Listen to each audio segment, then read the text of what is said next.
Welcome to the Christian Life Coach Collective. I'm Laura Malone, and I help people just like you use your wisdom and your story to grow as coaches and entrepreneurs, because I believe you're called to create great impact and real income. So your next right step starts right here. Hello, friends.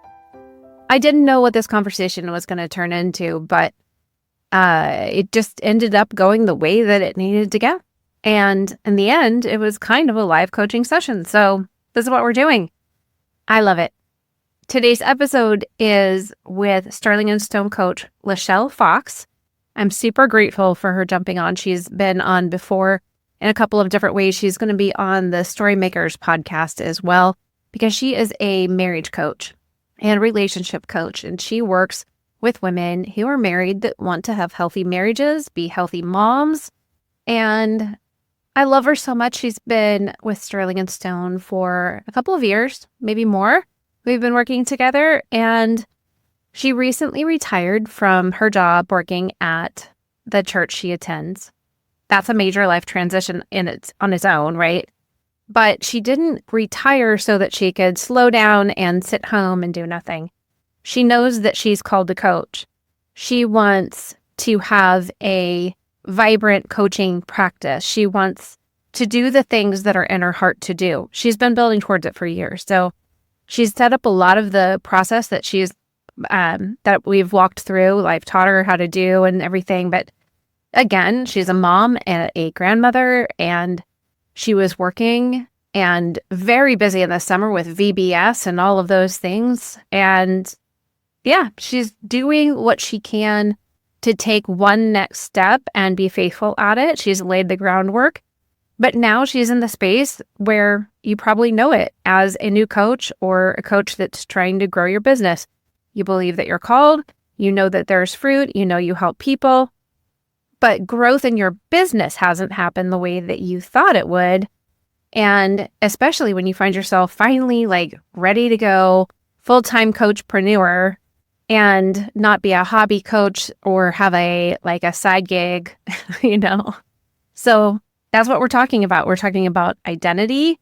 We're talking about money stories. We're talking about testimony of what God has done in you and your own life. And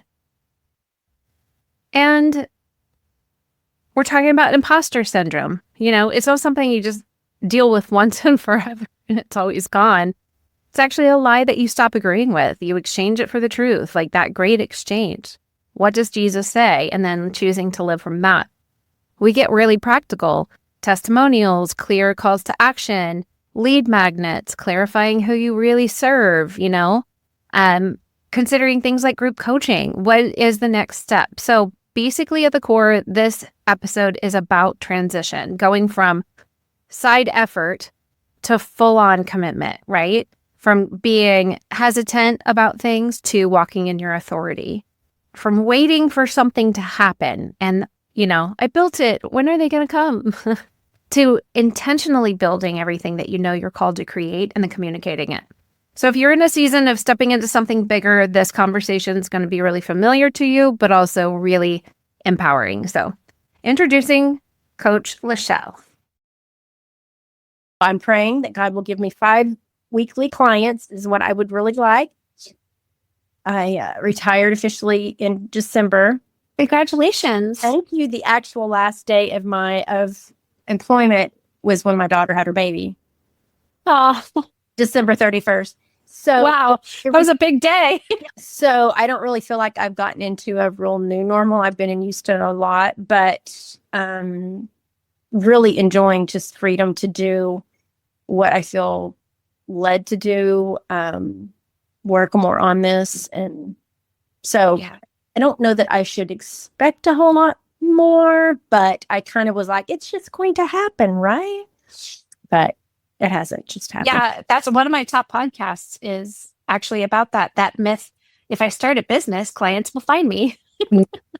If you build it, they will come. But it's actually, if you build it, he will come. Yeah. That's an actual line in the movie. It's not that they will come. He will come. And I know that hardship is, and I know you have been faithful for years in like building, and you've been building a community, building your email list, like just building content. And through all of that, I know that you've been developing your message, your heart. I've watched you develop that just by taking little steps. You know so much more than you did when we first started working together years now ago. Like you are in a different place, and maybe you don't have, $10,000 months. It doesn't matter. You know something today because you started taking action years ago, and you started thinking about it and you worked a full-time job, and you were always serving, and you didn't have very many days off because you worked at a church. So you don't really get a day off when you work at a church because you got to be there on the weekends. And then have kids, and you have grandbabies, and you're great at all of that. And you care about your marriage and your house. And then you're taking care of all the women. And now you're saying you're meeting women are coming to your house every other Monday, which is funny because I'm starting to have women come to my house every other Monday. So it's like Monday's a good night. And that means that you're constantly pouring yourself out. And now you're in a new season of, I don't have that job all of the time, but because you started what you did when you had that job and you poured little bits in, you're someplace different today. You're not starting from with like scratch, no foundation. Right. Once you retired, you actually are stepping into something. You've already laid some groundwork, which I'm really proud of you for doing. But you're like, I get your emails and I read them, and I'm like, I would say I'm thinking you must have people you're working with because you're hitting all the pain points. You've got some sweet spots in there, like the content, what you're creating, and you're speaking and you're pointing out like, this is hard for you. And here are some really tangible things that you could do. Like one, always pointing people back to the Lord, but then also saying, have you considered this? And just you're actually telling people to do what you have done. Take one small step. Yeah. Yeah. And that to me says that you are a product of your own coaching, because that's what you've done is you've shown how just take one small step. And now that's what you're coaching people. And you said, these women coming to your house, you don't have the same exact life experience that they're in. Yeah. But you do have the ability to facilitate their process and journey one small step at a time, because you know how to take it one small step at a time. And that's what they're coming to you is like, she lets me take one small step at a time. And she just holds space for me. That's really powerful. Yeah, that's very true. And I appreciate that. I do think the biggest person who has benefited from this journey is myself, which is the way it ought to be, right? And my marriage is so much better. It's so hilarious. My husband will go, I'll say, do you want to watch my reel? Do you want to hear my email? And he goes, is it about me? It's always about me. And we were having some dinner with some friends, and the guy goes, it's not about you. She always makes it about her. And I'm like, thank you. But my husband's like, nope, it's always about me. But he's very encouraging. And yeah. And my girls are like, Dad, it does not sound like she's talking about your marriage. That is not what it sounds like. That's so funny. That's his interpretation. Yeah. Like she just let it fall out there. And I'm like, well, if it helps somebody, That's so good. Honestly, also being around my girls and spending a couple days with them overnight, observing their marriages, observing their lives. I don't say a word. I don't ever say a word. I'll ask, how can I pray for you? Those kind of things. And if they talk, but I am so careful not to give advice, but I do have an outlet for advice. Right? Comes straight through my emails. And so I think I've, like I said, even if I don't make $1, and I've had clients about 2 a week, pretty consistent. And that's not counting, of course, the ones friends I just meet with, or, people who just text me and stuff. But now I would like to kind of see that increase in God's time. Yeah. And you're also like mentally, I would think that you're at a little bit of a different place because you did retire and you don't have that other job.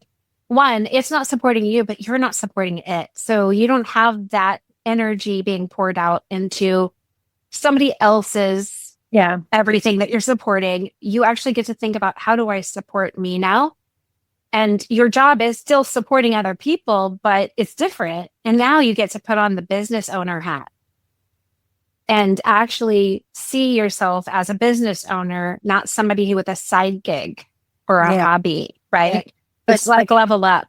Yeah. One thing our pastor kept on saying, Lachelle's going to retire and be grandma. And I'm like, could you change that just a little bit? Because I can't wait to be the grandma, the lolly, but I am I want people to know that I'm going to be a coach. And so he really did. And has really changed the words. She wants to help married people. She wants to help others. She's continuing her ministry. And I'm like, this is not an end point. This is just a transition. And so I appreciated that because that was my heart's goal all along. It's not just to retire and do nothing.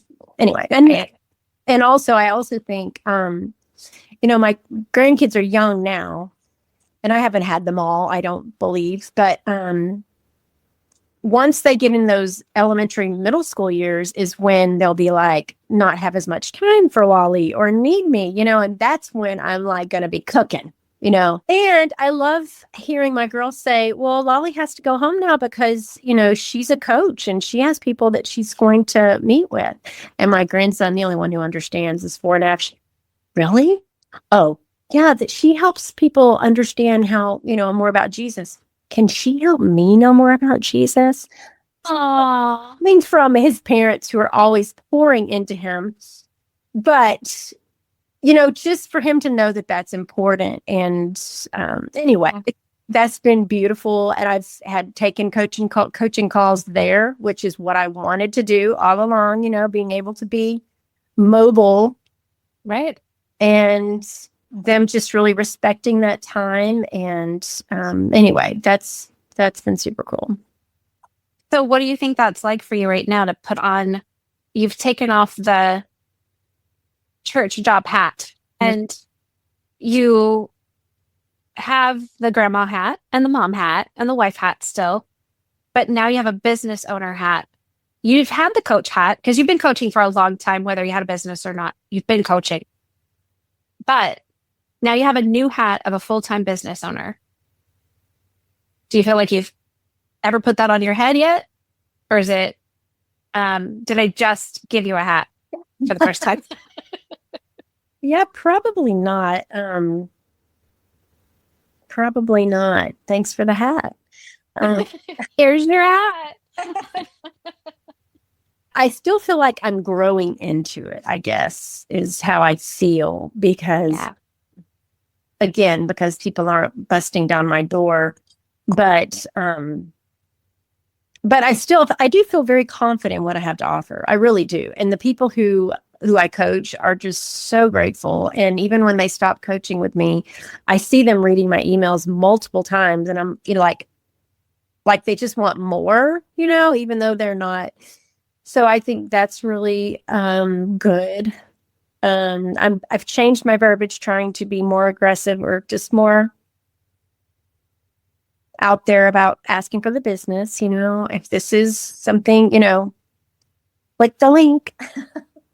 Yes.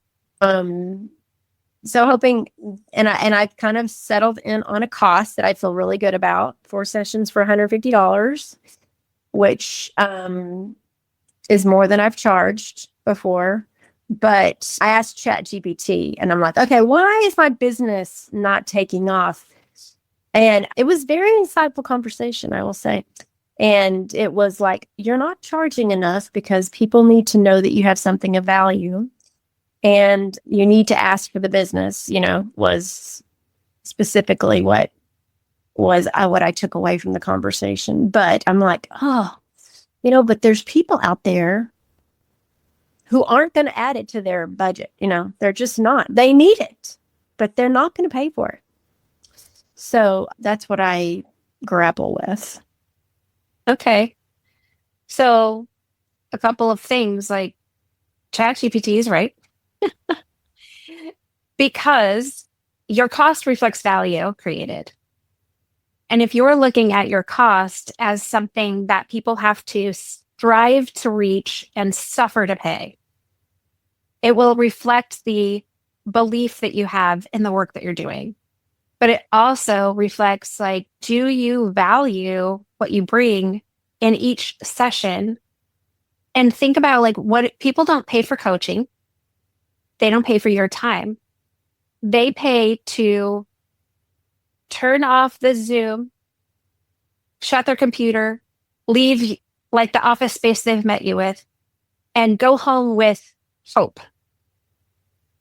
They pay to say, I have so much more hope. I have so much more clarity. I have so much more joy. And you know what? People are willing to pay hundreds for that.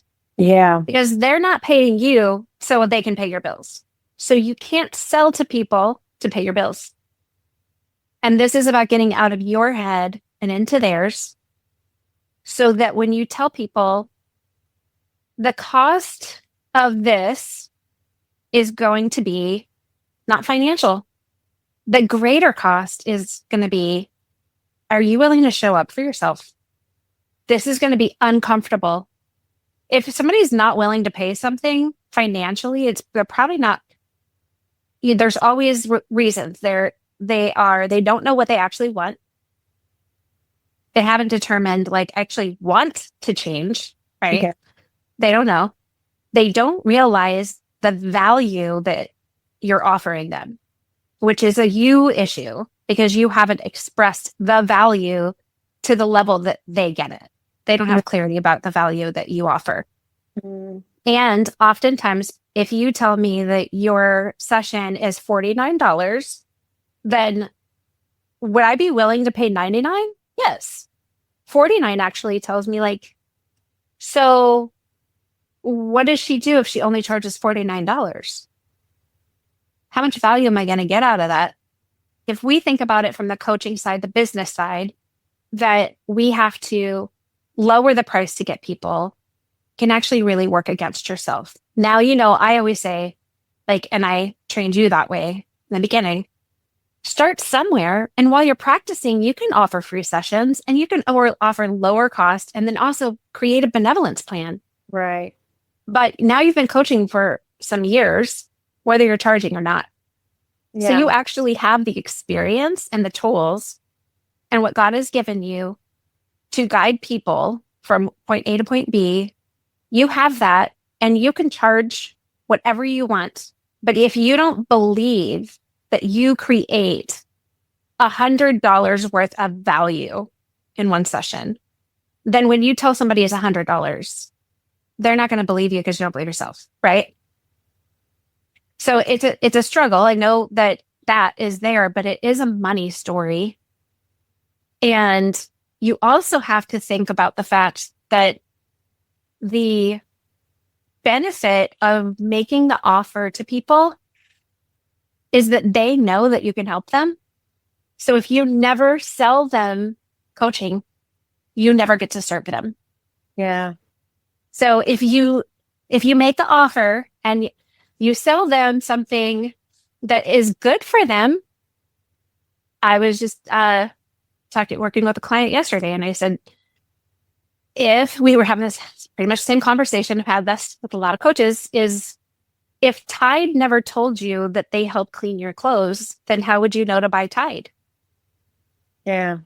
All they're doing is saying, we are soap, we are powerful, we will clean your clothes, because did you know your clothes are dirty? That's good. But if they never said that, then you would not buy Tide, because you're like, I don't even know what Tide is. I don't know my clothes are dirty. I don't know that there are soap out there that could clean them. I don't know there's a better soap I could use than what I could, the other one. So they're selling soap because not just to make money, but they're actually thinking about you and serving you and then meeting the need, but they have to tell you about it. So selling is just telling people that you serve them. And your mind has to change around that belief system that you offer value and that people want that value and they would be willing to pay for it is true, because they pay other coaches hundreds of dollars a session, and they pay counselors, and they pay massage therapists, and they pay Chick-fil-A. Yeah. I mean, I spend a lot of money at Chick-fil-A. I don't know about else. Well, maybe I would say my daughter spends a lot of money at Chick-fil-A because she uses my app. Every time I change my password, she finds it. So, but there's money going out somewhere, and it's rather matter of, are you letting people know that the money could come to you, but it's not about the money because you're interested in serving. But if you sell coaching to people, that is serving them. So true. And that's why I want to build this business, because I truly feel like I can help people. And I have a client now worth a lot of money. And she got in before the first of the year. And so she's like, that's all you charge? She said, oh my gosh, I've been going to a counselor who charges so much more than that, and I get nothing out of it. And you are doing so much more. And I'm like, it was helpful. It was helpful for me to know that she felt that way, specifically comparing me to a therapist that she just had been to, So, and you give me follow-up notes and things to do. And I don't even have to take notes because you take notes for me. I mean, the first day she was trying to take all these notes, and it just, anyway, it was good because it helped me realize that it kind of reaffirmed that I am offering a value. So now, and also somebody be willing to pay it. If you tripled, quadrupled that cost, she'd still be willing to pay it. Yeah. Yeah. It's true. Which you're gonna do. I am. And then you'll let her know that your prices have gone up and say, thank you for helping me do that. I'll give you one last chance to book at this price, but it's going up as of that date. Yeah. So what you're saying is you got feedback from somebody that helped you create belief in the value you create. And what you didn't have before that is, it sounds like you didn't get the feedback yet that what you're offering is so valuable, people would like to pay more. Yeah. Yeah, that's what I think. And how to get that word out, and I just need to kind of do some more wordsmithing and really be intentional with my reels and emails on how to sell, and tomorrow can be better if you sign up today. No, not any. So here's one thing. If you will look at your own life and look at the results you've created in your own life and get to the foundation of what you have actually done, so that you can see, I'm a product of my own methods. I'm a product of my own revelation. I'm a product of my own coaching offer. What that is, there's a scripture somewhere about faith comes by hearing by the word. Like your testimony, you sharing what you have done, and that doesn't even mean that it has to be specific. I learned how to change my mind. I renewed my mind. I am transformed by the renewing of my mind. I'm not conformed to the patterns of the world when it comes to thinking about my marriage anymore. I took baby steps and I said, you know what I want for my future? I want this. And so I started a business, and it's been baby steps while I have finished out the other things I committed to do, I was responsible for, but now I have a foundation. As you testify on your reels, your emails, in front of anybody and everybody, as you begin to testify of how you are a product of your own transformation, like you've done this work, you've partnered with God in doing this work. Yeah. Other people are going to say, which they're already saying to you, how'd you do that? And can you help me? And so it's not about you getting on a reel and having the magic, I think of like Sesame Street. What are the magic words? A la peanut butter and jelly sandwich. And I like, is that count, whatever the count on there or something? And I just think like, there's no magic word that calls people in, you do have to make offers. Yeah. You do have to tell them there's a way they can work with you. And you can be specific, like, you know what I can help you do. But honestly, if you just start talking about your own transformation and give testimony to the work of the Lord, people will come to you because that feels real and they want that experience too. Yeah. You don't have to beg people to be your clients.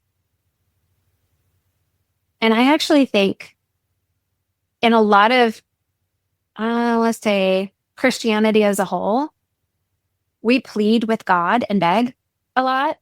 Please, Lord, would you please heal me? But the word says you are healed. Why are we pleading and begging for healing when the word says it's his will for us to be healed? Why do we not always see healing? Well, there's a lot of mystery in that we can seek out.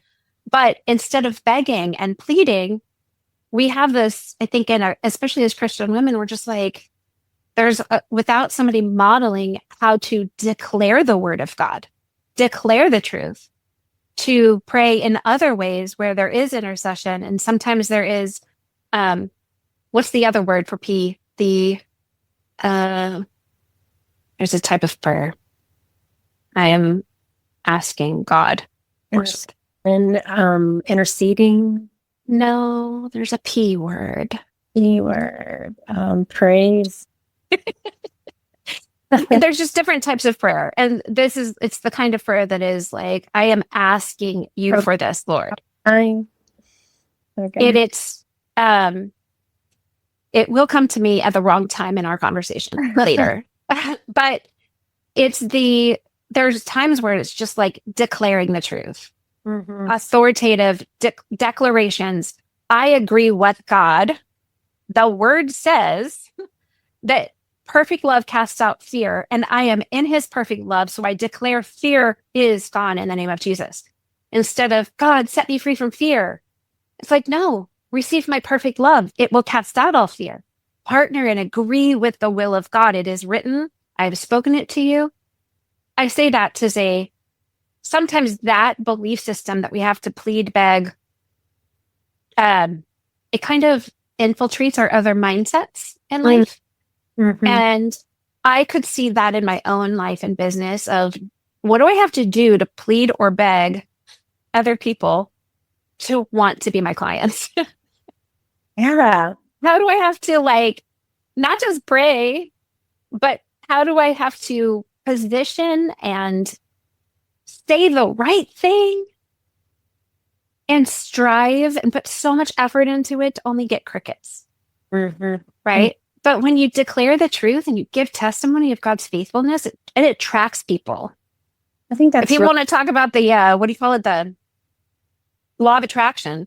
I'm like, you know what that is? It's actually a spiritual law called faith. And when you give testimony, it builds faith. And that is a spiritual law. It operates for everybody. And you can call it whatever you want. And you can leave God out of it. But you can't leave God out of it. You can't actually separate him from it because it's the law of faith. So I think you've really hit on something there because, I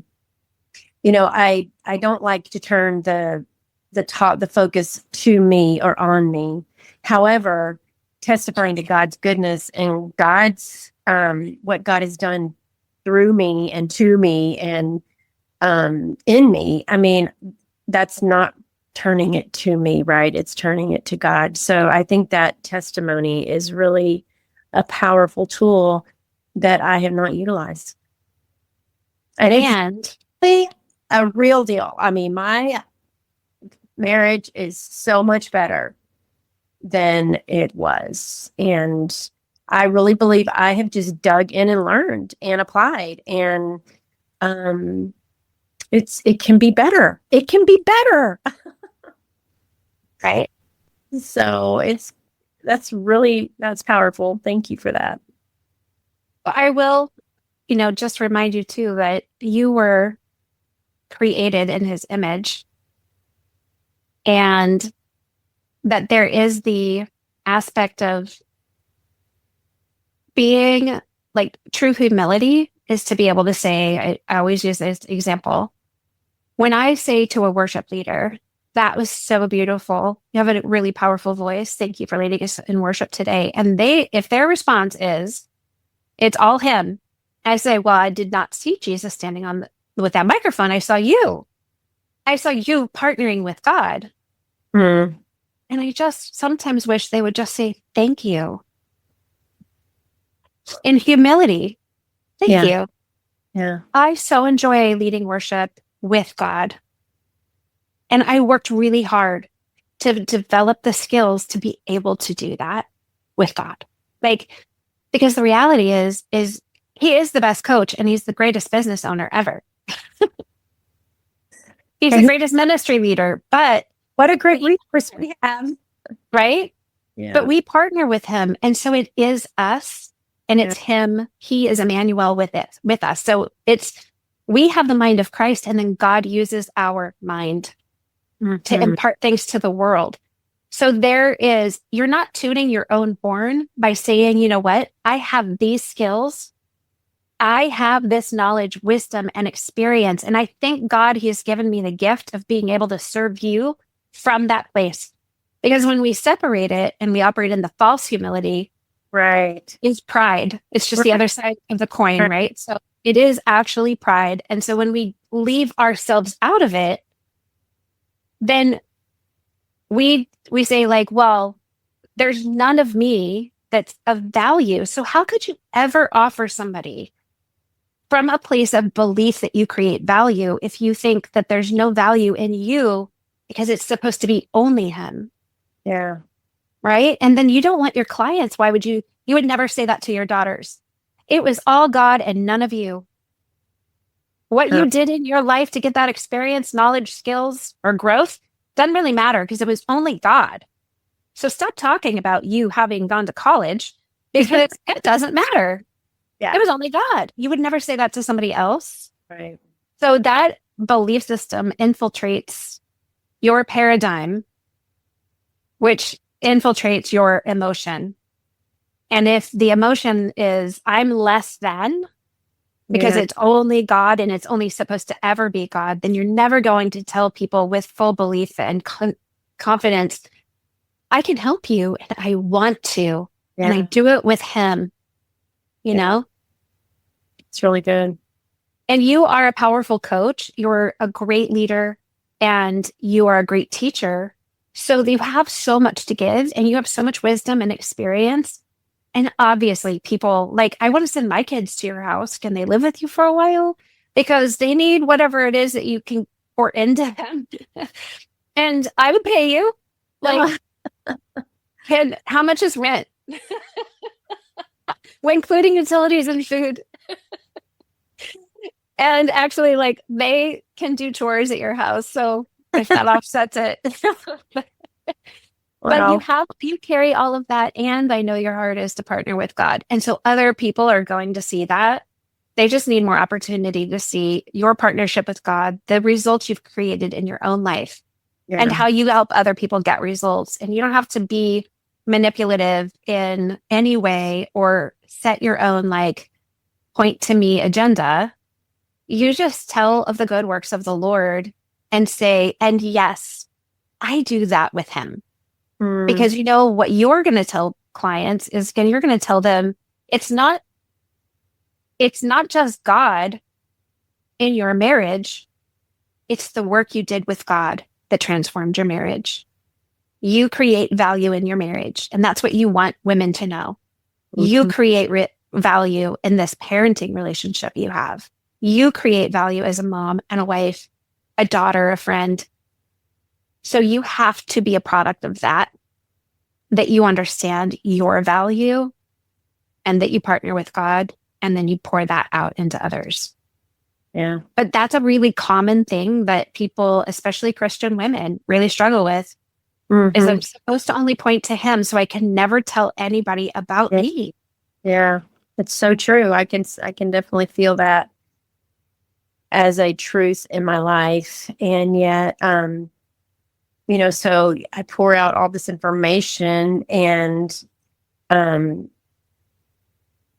never feel like there's the return on investment on that. But But I do think I was recently, my sister-in-law and I were talking. She has just ended a decorating business. She, it takes 3 to 5 years to establish a business. And so I really was like, that is so wise. And I'm still establishing, I mean, it's not like, hey, now I've retired and now I've arrived, So I think Yeah. just giving myself some grace and again, I've wanted this to be God's timing anyway. And Yeah.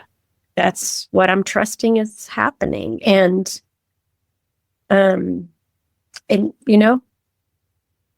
who knows what tomorrow holds? Not me, but God does.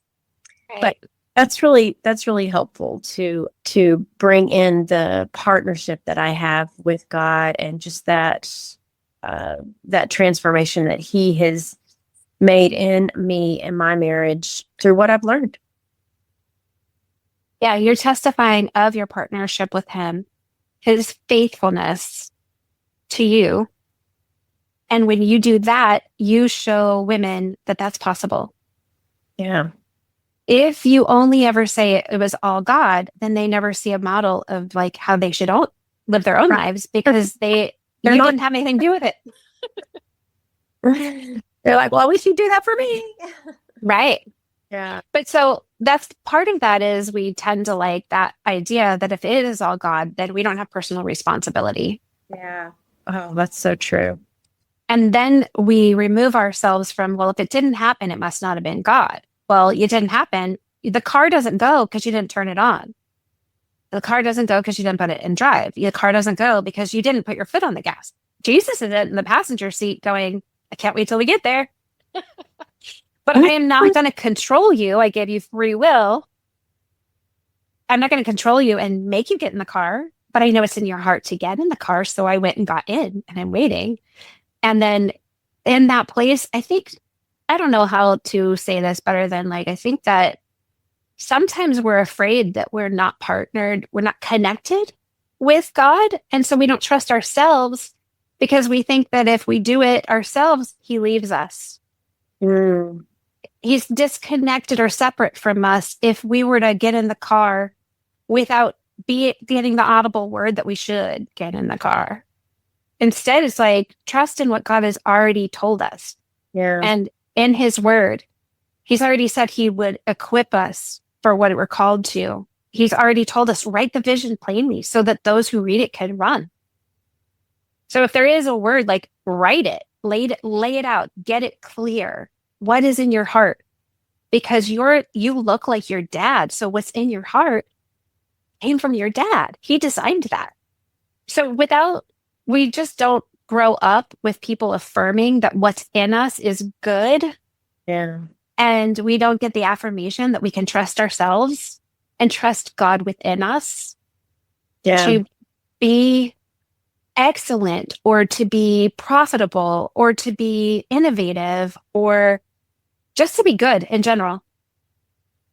And we see ourselves as less than, and we see ourselves, and you know what? That is just such a lie from the enemy. Yeah. That it feeds you don't look enough like your dad yet. You don't have permission. You still have to be better.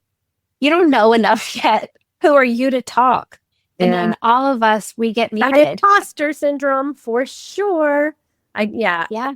Sneaks up now and then. I'm like, oh, I'm sitting here writing this email, putting out this reel, and I'm like, I don't even think I'm living up to that right now.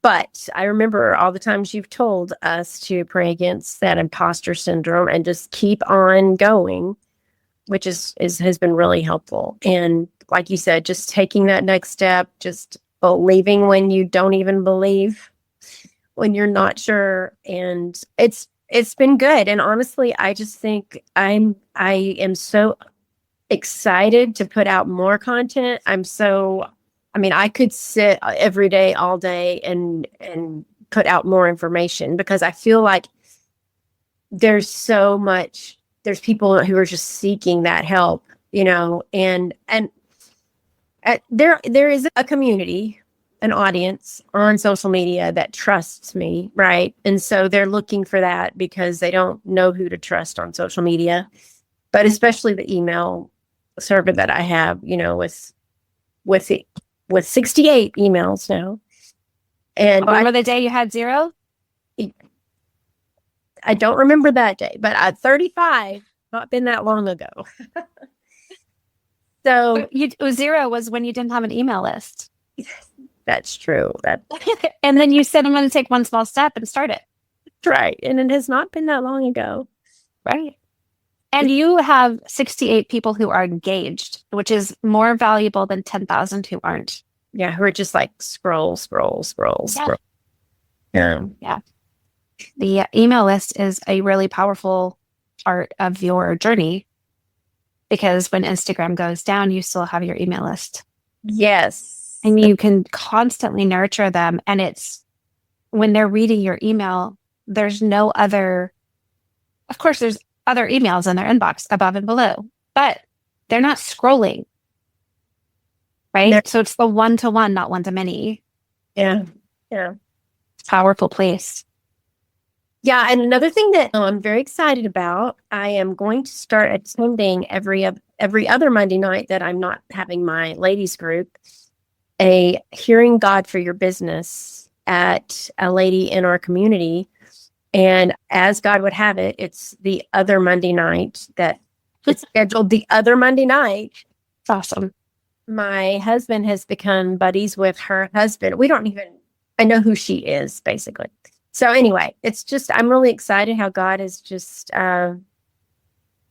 put this in my life because I'm all about that. Let's hear God for our business and let's pray God's will over this. And then also connect with some other ladies, right, who might need a coach.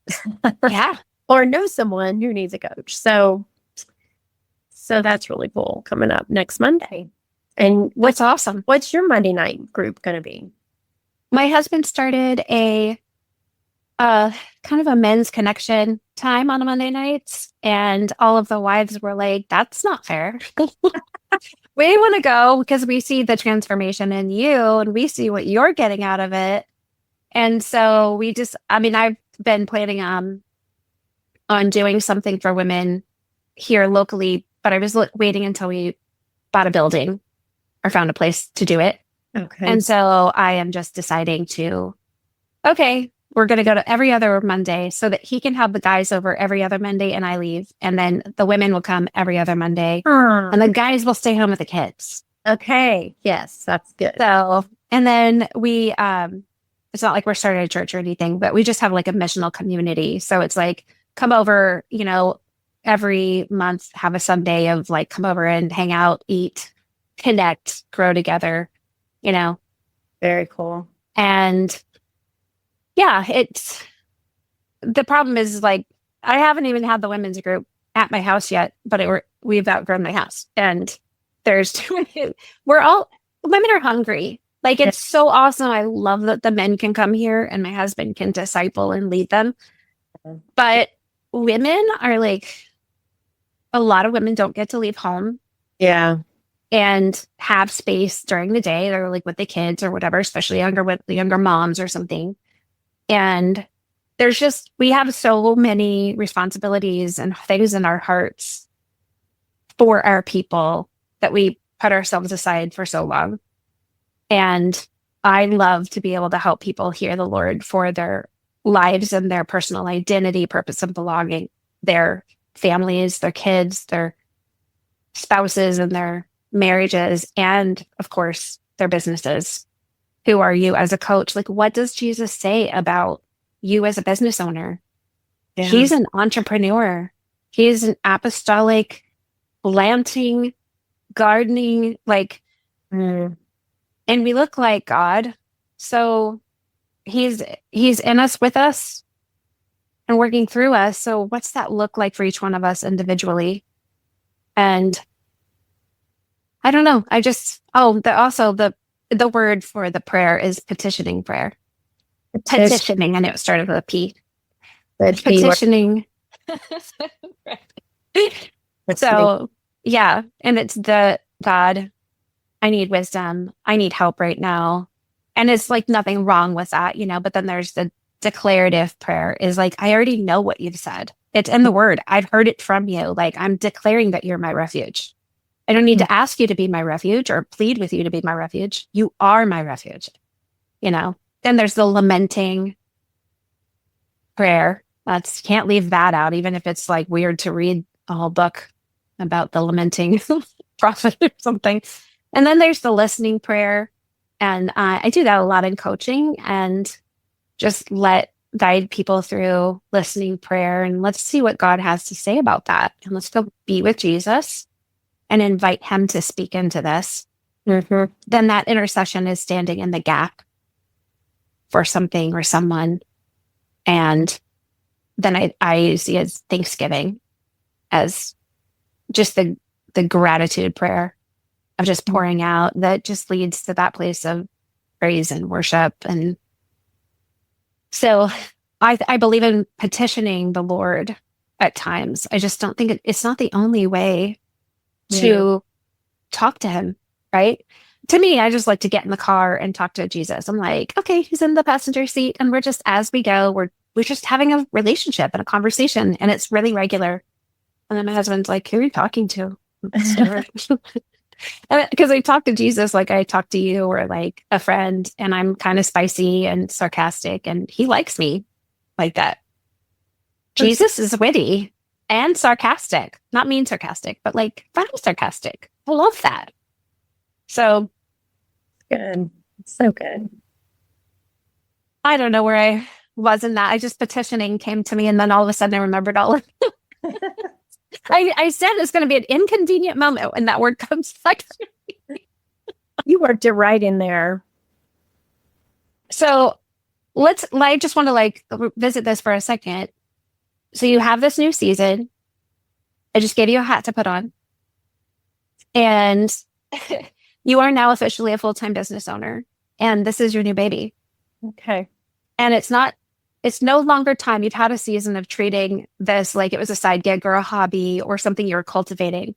All of that time you were drawing a blueprint. You were dreaming about what's the interior design of it look like. You were testing out different types of cornerstones to build it from. You have been telling people about it.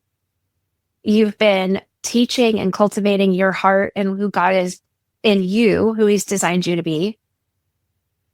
And now you've done all of that work. You're not starting from scratch, but you have a business that is a kingdom business, which is really now in this season, your ministry.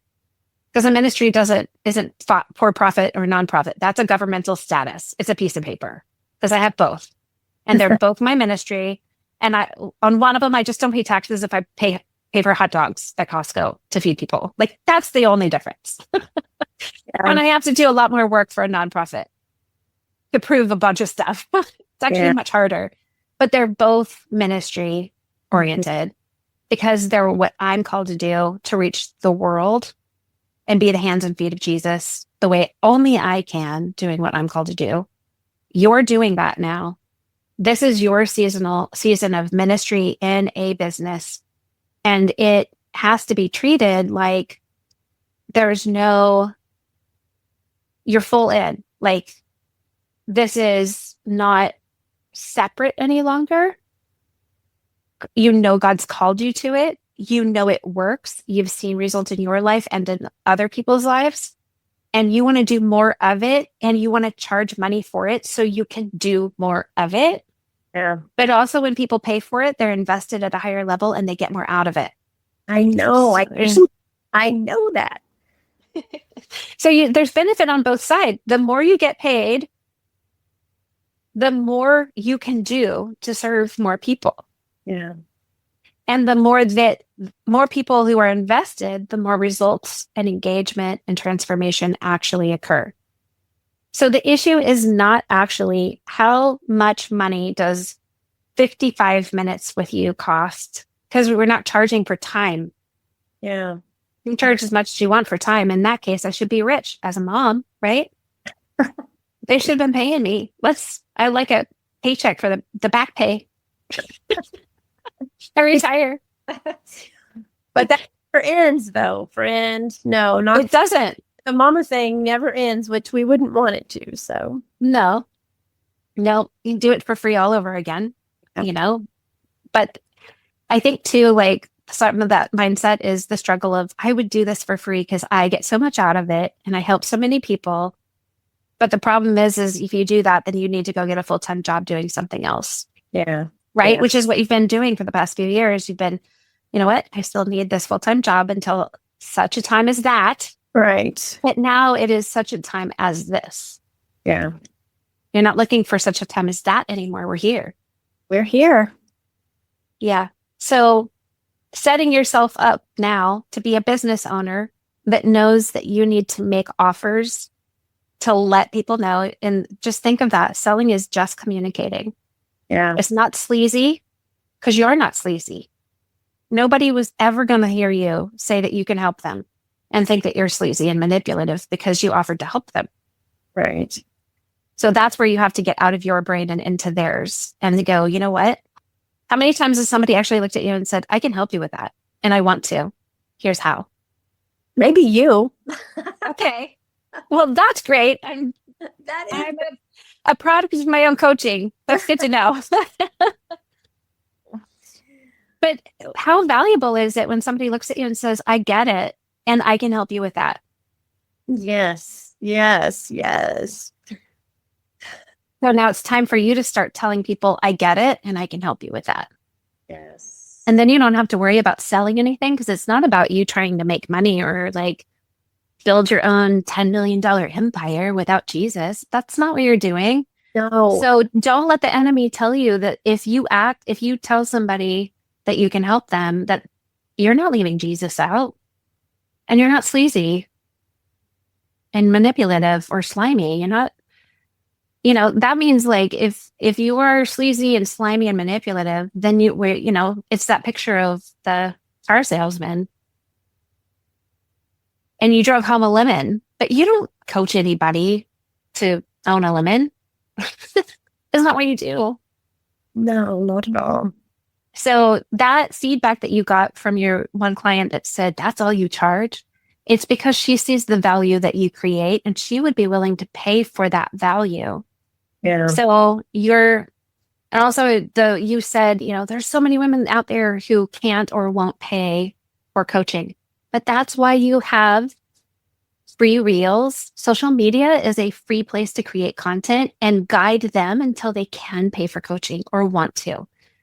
Your emails, my podcast, it's free content. Yeah. There's like almost 350 episodes of free content now. Like you can get a lot if you just apply it to yourself and like practice some self accountability and some intentionality. You can use an entire podcast to coach yourself and learn to the thing that you want to do. And then when you're making some money, you can like hire me as a coach or get your own coach and like say like, I want to grow and scale from here. And you've been doing that. But you got the feedback from somebody. And I think that is really powerful instead of the crickets. Yeah. Just to have somebody to tell you, Yeah. And I feel like I'm your mom where you're like, well, of course you would say that. But I need somebody else to tell me. I appreciate you saying because I that was powerful to me. And especially because she's another person that I know of. She's not a friend, she's just kind of objective. So I felt like that was really powerful. And I've written down 5 people that I have really coached over the last year that have been very, very complimentary and appreciative. And so you're getting testimonials from them and having them write down those complimentary things. I have. That's a little awkward too when they don't. Sure, I will, and then they don't. You're like, do I ask again? Yes, you definitely ask again. Okay, I'll ask again. Because how many times does somebody ask you for something and it's in your text message, it's in your inbox, and you're like, I am totally going to do that. I want to do that. I feel bad that I haven't done it yet. Yeah, but it doesn't mean you don't want to or you wouldn't. It just other things are louder. So you're going to have to get louder. Yes, louder. That just means repetition and clarity. Okay. Send an email, make it as simple as possible for them to write a testimonial. Okay. You can even give them a framework in an email, hit reply, and write one sentence in response to each of these things I'm asking. Yeah. Part of it is the thinking fatigue that they have. They're like, I don't even know what to say. Yeah. But yeah. give them the opportunity to say, what was your life like? Or what was this area of your life like before we coached? How would you describe that area of your life after coaching? Right. What are 3 words you would use to describe a coaching experience with me? Oh, that's good. So just give them guidance so they don't have to like figure it out for themselves because they've never written a testimonial for anybody except that one terrible restaurant where they got food poisoning on Yelp. Like that's all they know. So you have to tell them, this is what I need from you.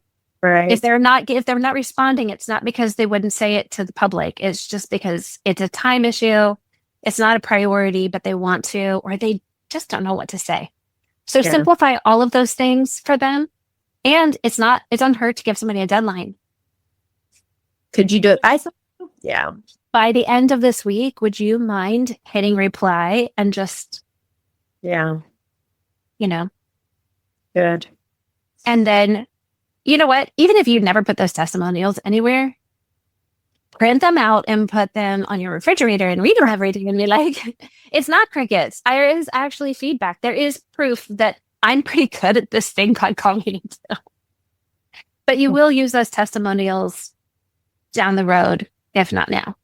So they're worth collecting, Good point. I should put that on my landing page actually, instead of what I have now. A few testimonials. And in addition, just pop them in anywhere. People love to hear.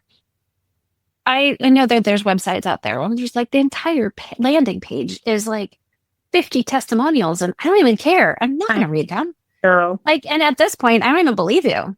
Like, who had the time to put all that down there? Oh my gosh. But also those kind of things, when you see them on social media and when you see them like there's always the people who you see the ad on Instagram, you click on it, learn more, takes you to the landing page where they want to sell you their coaching offer or their program or their course or whatever. And you're scrolling and there's so many buttons because there are literally templates inside of the platform they use that tells them where to put it. And there's click now, learn more, I'm in, all of the stuff. And people do need some degree of that. But then you got the, you're scrolling. And it's like all of these testimonials of what people have said in the Facebook group or how amazing it is. And the person who has that and is doing that has a social media and marketing team doing this and fighting the algorithm and paying for ads on Instagram and Facebook. Yeah. And that is not you. Mm-hmm. So you don't need that because you're not doing that. Like you're not at a place where you have a marketing and social media team so that you can be a great coach and they can be great at marketing what you offer. Right. And so there's a measure of being a business owner where you have to understand marketing is just communicating. Selling is like actually serving and guiding people. But you don't have to try to catch up with what people are doing on social media.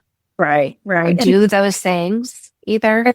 Really, that's not my focus, is to, as much as I do appreciate seeing people who've watched my reels, and I'm not trying to reach the masses. I really just want to reach those friends and their friends.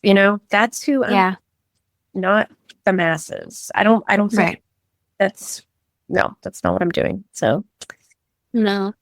So that's, well, just don't feel the pressure when you see everybody out there. Remember, we always just don't compare your beginning to their middle or your middle to their end. And I think it's easy on social media to get into that, but it's, just go for the testimonials, create a landing page that just looks natural and reflects you. Yeah. And because when it reflects you, it's authentic. And when it's not authentic and it's not reflecting you, you show up different. And Yeah. people will not want what you have because they can tell Yeah. you're not operating from the energy of like, this is real for me. Right. Yeah.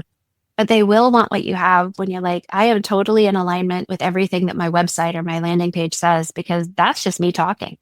Right. So, and I think that's what you do in your reels. You just show up like, this is me. But also, this is me trying.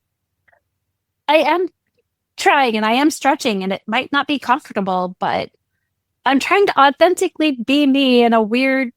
And it is scary and it is weird. And yeah, it's stretching for sure.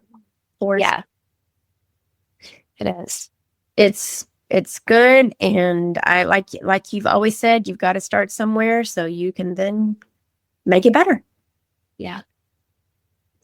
So good.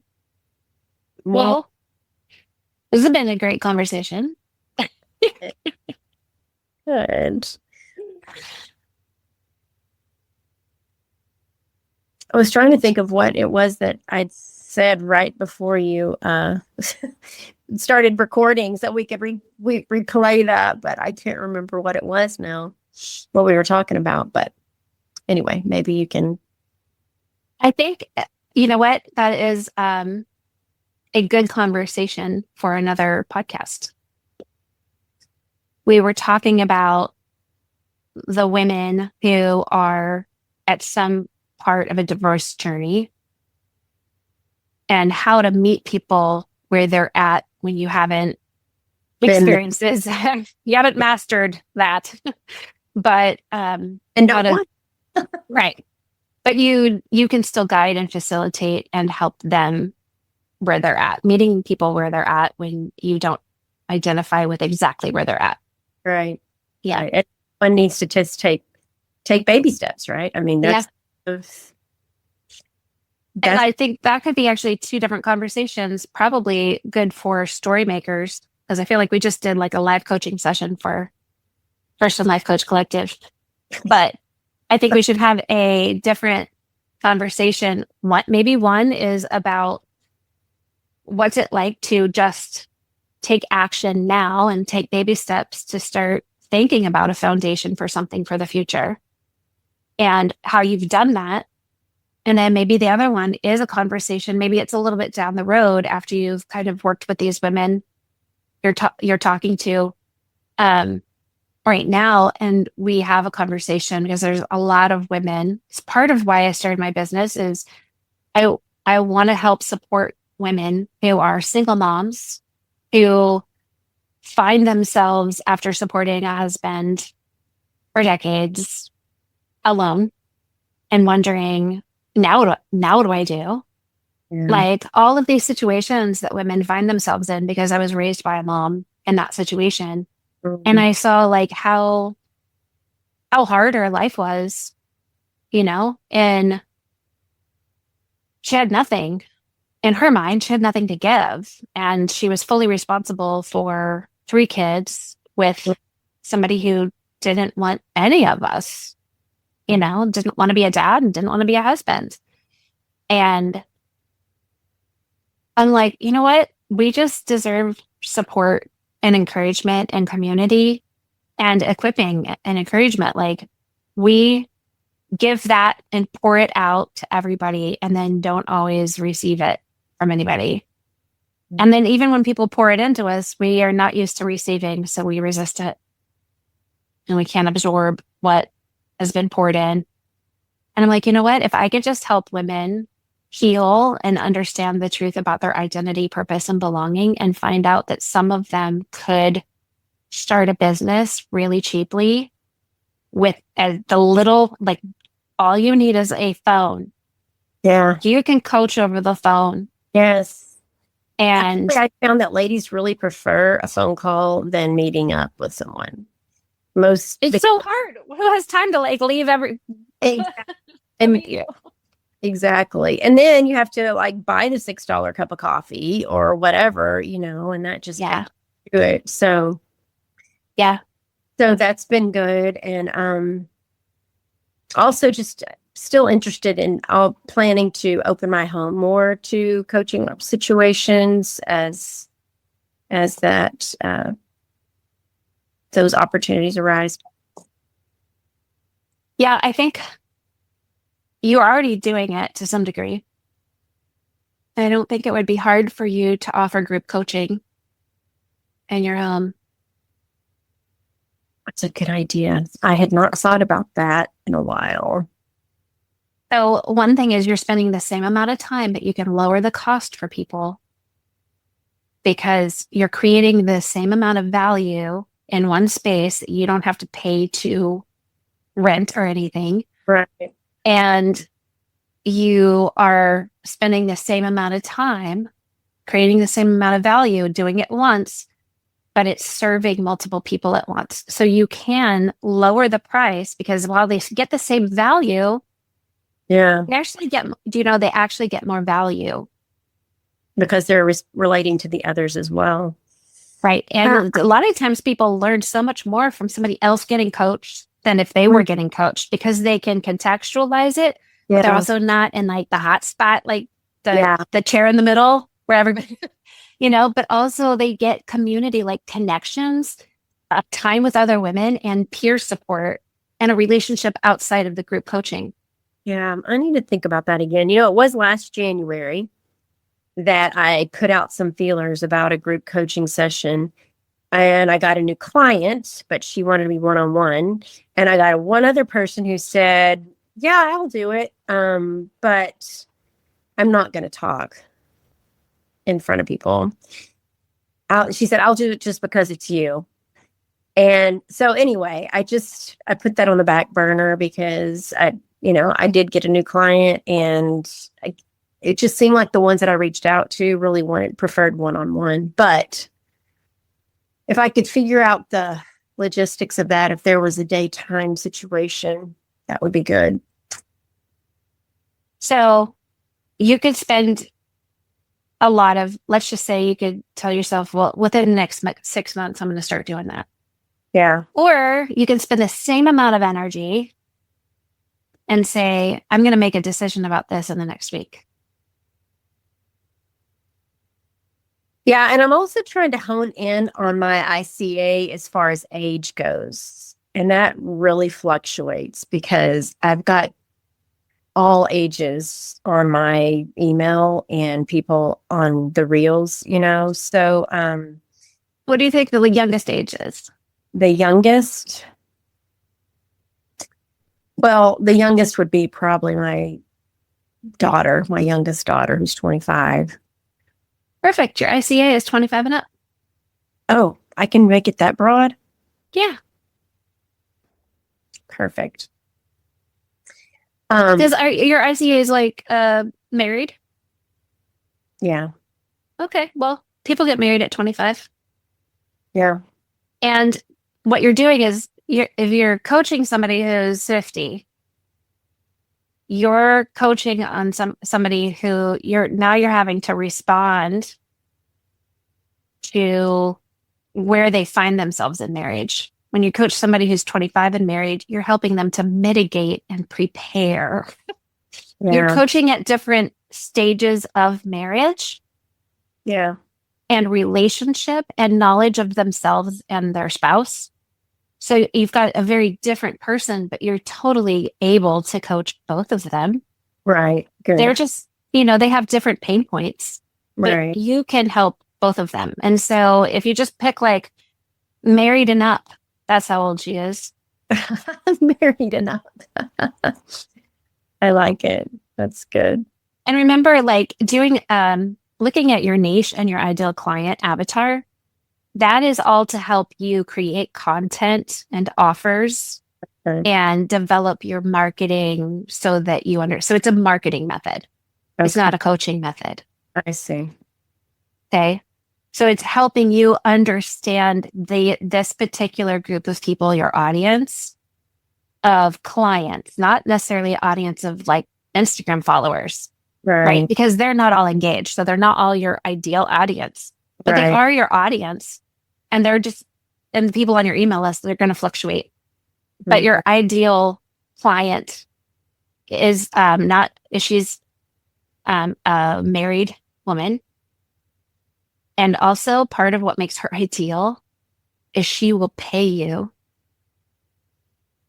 Not only can she, but she wants to. Yeah. Your ideal client pays you That's to my, be her coach. yeah. That's what I'm looking for. Yep. They're out there. And I will say, like, one of my greatest moments of like, I will always look at is I remember where I was when I was sitting at my desk and I had this Post-it note and it said, and my desk at the time was in the corner of my bedroom. I just had it like that was my office, right? And I just moved things around and the desk was too close to the chair and I had to finagle everything around to make it happen. But it didn't matter. I had a desk. It was legit. And then I had a stack of Post-it notes and I wrote on one of them, my clients are coming. And I wrote it and I didn't believe it. And then one day I looked at it and I went, wow, I actually believe that. They are out there. They are coming. They don't know me yet. They haven't found me yet. I haven't found them. They don't know it, but they are out there. And that moment of belief really changed things for me because then I became the person who operated from that belief instead of the one who said, for the rest of my life, it's crickets. Yeah. You know, That's good. if you believe like it's crickets forever, then you act like there's crickets. And nobody wants a coach who coaches crickets. Yeah, I really don't think that. I really think they're out there. It's how to bridge the gap between the ones who keep clicking on that email, reading it over and over. You know, I know you're out there. You're just one click away, you know?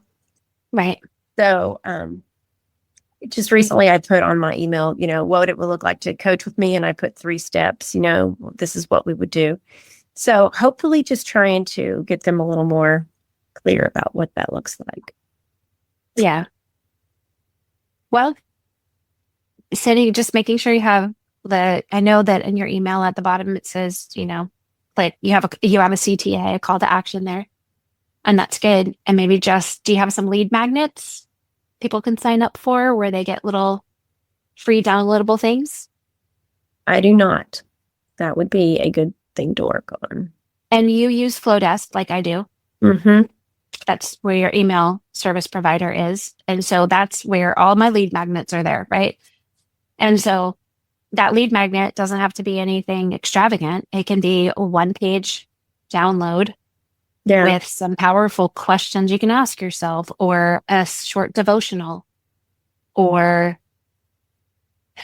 think about the top 3 pain points that your clients, you think that they're facing, and then give them a scripture and an example, a little testimony, build their faith, and then give them some small steps they can take.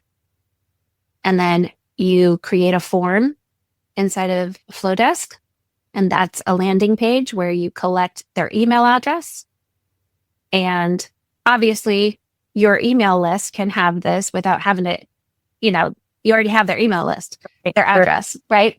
But you can put that link to that form everywhere, put on your social media and in your bio and everything. And that collects email addresses, but also gives them something in exchange for their email address. So it's not free because they're giving your email address too.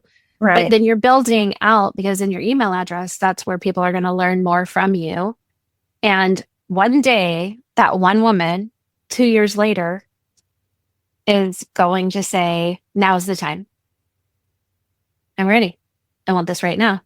And I know her and I've followed her for 2 years. I've been learning, and now's the day. And she's going to click, and she's going to schedule. And in one session, she's going to have transformation. But lead magnets are a great way to, 1, build your email list, but also 2, you can serve a lot of people by creating one piece of value, you know? Right. It doesn't have to be fancy either. Don't spend a bunch of time on it. Done is better than perfect, right? I like it. Well, you got this. Well, You're doing a great job. I hope you have something in here you can use, but I Well, appreciate great. all my notes that I've received. It's so good because we're talking about a lot of the things that coaches are struggling with. There's just like these are all pain points that every coach is saying this to themselves at some point or another, Everybody deals with imposter syndrome to some degree. But that's just not a thing that goes away with season. Right. You know what gets rid of imposter syndrome? Jesus' truth. And then believing it. Yeah. So it's, that's something we do, like when we have listing prayer in like a coaching session and I work with somebody and we go, and Jesus is like, let's deal with this lie that you're believing, that you're not enough, that you're an imposter, that it's only me and not any of you involved, or you'll never be this or that. And all those lies, we just kind of like take all of those lies and we call them imposter syndrome.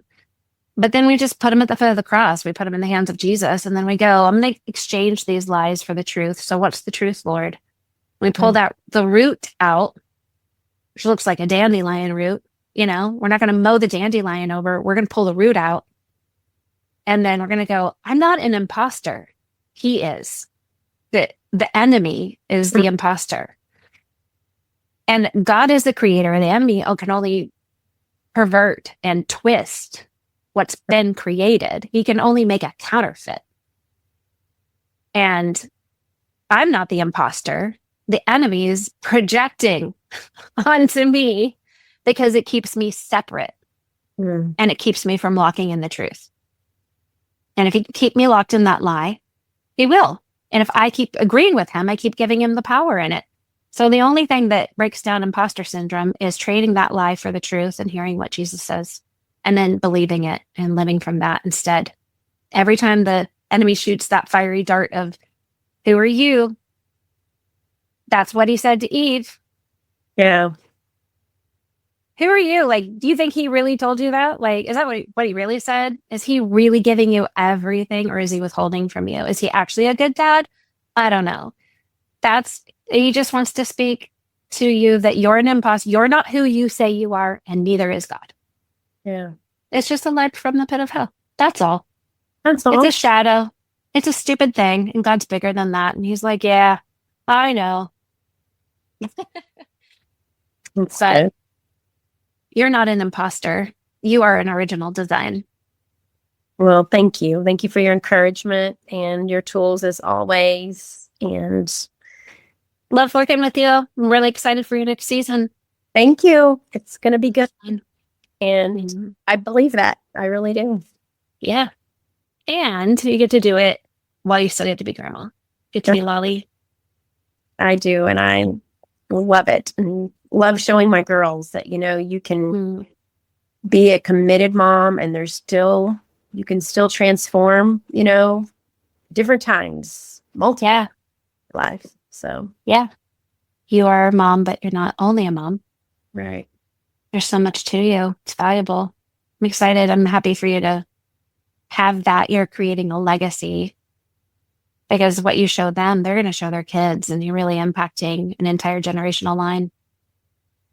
Thank you guys. So, right. Good job. Thanks. Well, thanks for talking with me and coming onto the podcast. I so appreciate your time. And excited to have you again. I don't know, how many episodes have we done? How many conversations have we had? Maybe number 3 or 4. Yeah, I think so. That's a fun little journey. Yes. Very good. All right. Well, thank you. And I'll be checking it out on Spotify. Anywhere you listen. God bless. Okay, if you are ready to turn your story and wisdom into impact and income, go to sterlingandstonementoring.com and let's get started together.